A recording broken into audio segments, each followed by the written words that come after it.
This is the story of Jesse Rodriguez, narrated by Brandon Fimbres. My name is Jesse Rodriguez. I was born on July 18th, 1923, in Jalpa, Zacatecas, Mexico. In 1925, my family and I moved to the United States when I was just 2 years old.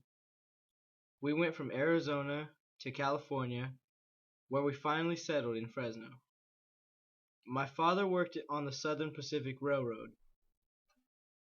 My family lived on a farm, and since my father was working on the railroad, my two brothers and I had to tend to the crops in the fields. Once of age, both of my brothers were drafted. First, it was my brother James, who was drafted into the Navy, and then my other brother Salvador, who was drafted into the Army as an airborne ranger in the 82nd Division.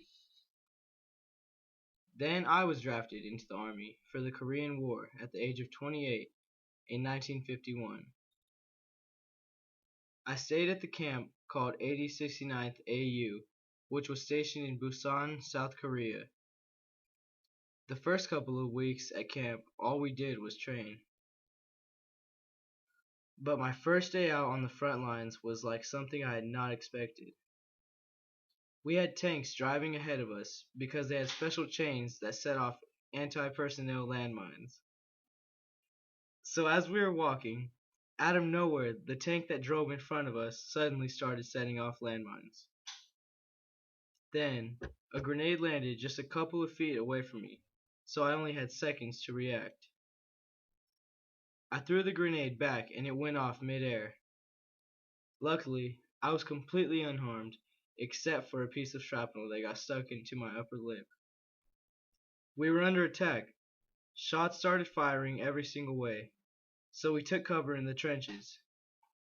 I killed a person for the first time that day, and I remember thinking how much that would change me as a person. When we got back to camp, I was sent to the infirmary and I had the piece of shrapnel removed. Shortly after that, I got called into my sergeant's tent. His name was Sergeant Smith, and he told me that I would now be in charge of driving around two of the generals. I could not tell you how relieved I felt in that moment. This job meant I didn't have to be on the front lines anymore. I drove both General Knuckles and General Jin around everywhere they needed to go. General Knuckles was a medic general and would oversee all the medics and tell them where to go. Some nights I didn't get any sleep because I had to drive General Knuckles around to tend to the wounded at different camps. General Jin was a major general who didn't talk much, but always seemed to have a lit cigarette in his mouth. Since I was driving around the generals, I had more free time. During my free time, I met many of the South Koreans that we took refuge at our camp. Many of the South Korean refugees loved to hang out with me and my buddies in our squad tent because we fed them, gave them clothes, and taught them English.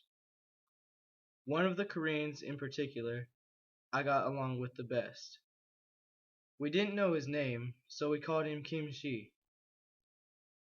The more time we spent together, the more English he learned. As time went on, we became closer, and he told me all about his life before the war, and how he didn't have any more family left due to the war.